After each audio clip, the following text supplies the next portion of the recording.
Later, August 12th to 1945, we pulled in Okinawa.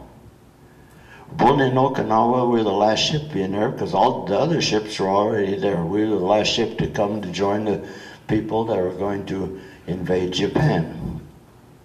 8:30 that night, a Japanese plane come in with the lights on. Nobody fired a shot at it. It aimed his torpedo at the closest big ship we saw. That was the battleship Pennsylvania. Now, the living compartment of the quartermaster I mentioned there is down back by the rudder, they're back by where the propellers are. The torpedo hit the propellers on the starboard side or right side. Everything went up in the living compartment of the quartermasters. I had 26 quartermasters. I lost 20 of them that night. The next morning, the Japanese asked for peace. We lost 23 men also that day. They towed us in the shallow water there, so in case we sink, we wouldn't sink very far. We would just sink in the mud, and was all. We was able to stay afloat. Meantime, they're getting things ready to sign a peace treaty. They towed us with 3 tugs to Guam, put us partially in dry dock. We're 608 feet long. They put us in dry dock, get us fixed up enough. Meantime, before we left there, they'd already signed the peace treaty. They sent us back to the States there on their own part, no one else with us. The 2 propellers on the right side were gone. One of the propellers on the left side is good, and one of them was not so good. We got about 300-400 miles east of Guam, heading back to the States. We started having problems with that propeller. Now, on your big ships, you have deep sea divers that can go down and take care of whatever needs to be done if you ever had an emergency. So send divers down over the side there to see what they can do with the propellers. In the meantime, sharks come in there around the area. So we put boats down there with the Marines, because all your big ships had Marines for guards there. Put Marines in the boats there with rifles, keep the sharks away from the divers while they're seeing what they can do with the propellers. So after we got fixed up what we could, we went back to the States, came back to Bremerton, Washington there, and got fixed up enough. I'd made Chief Petty Officer there on March 1st of 45. They decided there they're going to have atomic bomb test at Bikini Atoll. That's in September 1946. I'm still on the same ship. We were already damaged, so they figured that'd be a likely one that would use it for the atomic bomb test. So with other ships, they had a Japanese battleship there, they had German cruisers and various other ships there, various ships for the test. Going to have 2 tests. One is the air blast, and one is the underwater blast. After we got inside the harbor, atoll, whatever you want to call it there, it took us off the ship, put us off on another ship there about 10 miles away, said make sure you close your eyes, look away from it, hold your eyes against your arms. I still saw the flash. I went back on the ship. They want to have a test of animals. I'm a farm boy, so they put me in charge of the animals, the goats, mice, pigs, and the sheep here, and I put them in various parts of the ship here.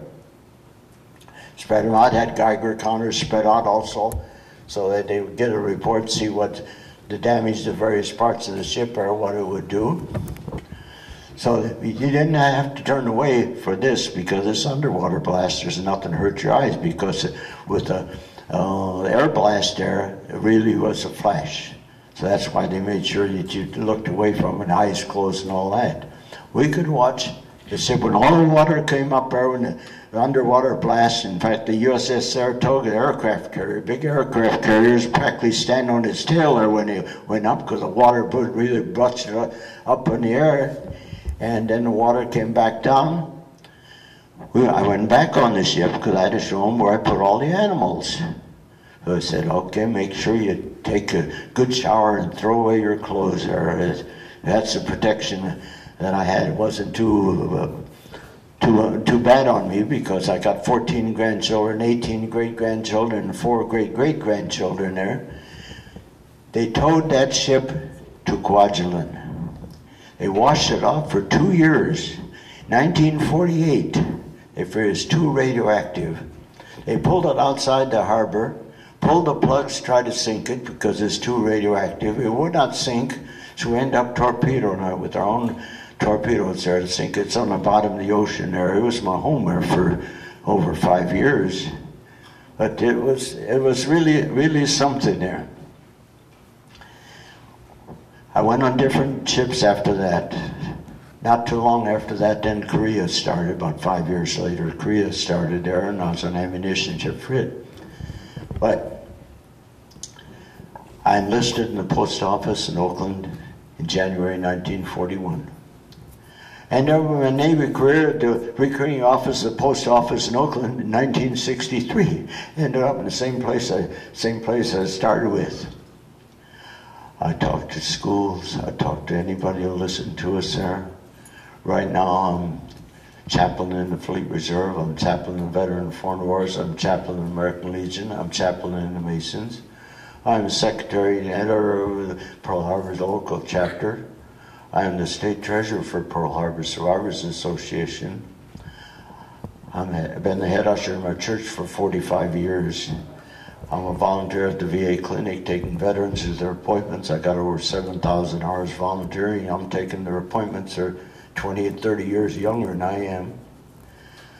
I talk to anybody who listens to us. Our motto is Pearl Harbor, remember Pearl Harbor, keep America alert. Anything to keep the memory of Pearl Harbor alive. Our parade uniform is like this, sir. White pants, white shoes, because that's the uniform in Hawaii. It's kind of that's where the war started there at Pearl Harbor, December 7, 1941.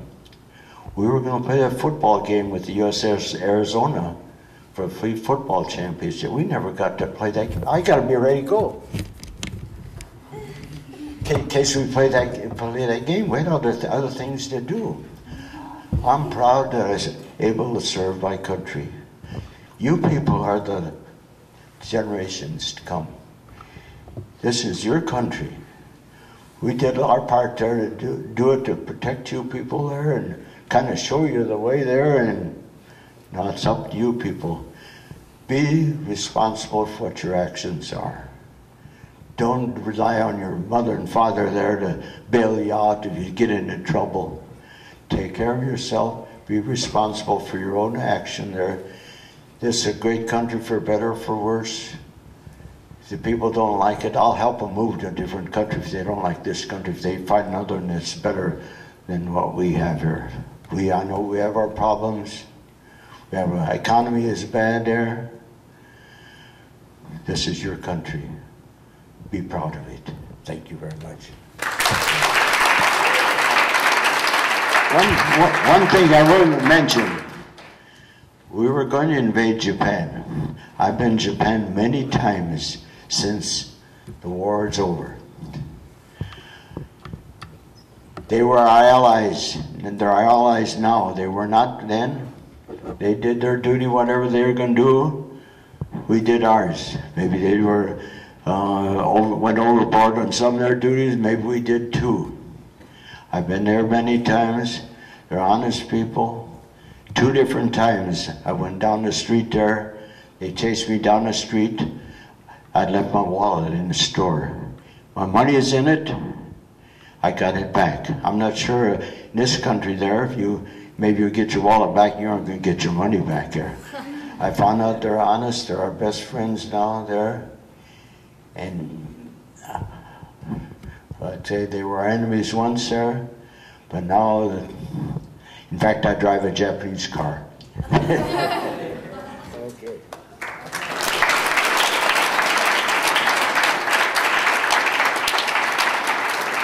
Anybody have any questions there? The youngest one of our Pearl Harbor survivors is 87 years old. In this November, I'm going to be celebrating the anniversary of my 40th birthday for the 53rd time. But I'm proud that I could talk to people there, and I was in Hawaii for the 70th anniversary there, and we had the Greatest Generation Foundation in Denver sponsored a trip for 24 of us to go. 5 of them were in wheelchair. I pushed one of them in a wheelchair there. But so many of them are not getting around. They're getting around the walkers there, and I'm getting around. I guess God had other plans for me there. I'm just proud to serve. You people take care of this country.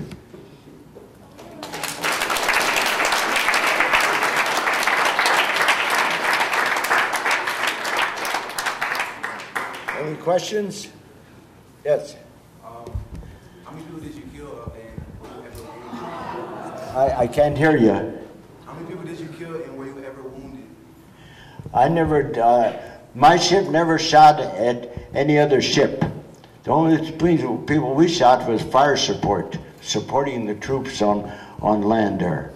I didn't kill anybody, and in fact, they'd probably be safe, they'd be in behind me instead of who I was shooting at. My aim wasn't that good. Like I said, the Navy people weren't trained for rifles like the Marines were there, so we relied on the Marines there to do their part for sentry duty and various things. And one of the things there I'd like to mention, when I first joined the Navy, the only place that the African American could serve would be a mess attendant or steward for the officers. They were not allowed anything. They weren't even let them be in the clubs. They couldn't associate with any of them. They went on with I thought the Civil War ended all that, but evidently it didn't there. And the Tuskegee Airmen there were great people there. And any of the flyers, any bombers that the Tuskegee Airmen there protect them there would really back you up on that, because there was discrimination. And when the war started, up to that time, the women were at home, take care of the kids, take care of the house. War started there, people working in factories, working on. I had 2 sisters. One was working in a Naval Air Station in Alameda, another one was working in Naval Supply Depot in Oakland there. But Rosie the Riveter is something that started because the women started in the workforce, because the men were gone. So they had to do it. So they're just great there. And nowadays the women are still fighting for their equality, but they got to come because they work for it, and they can be proud of what they did. To be proud of this country. Do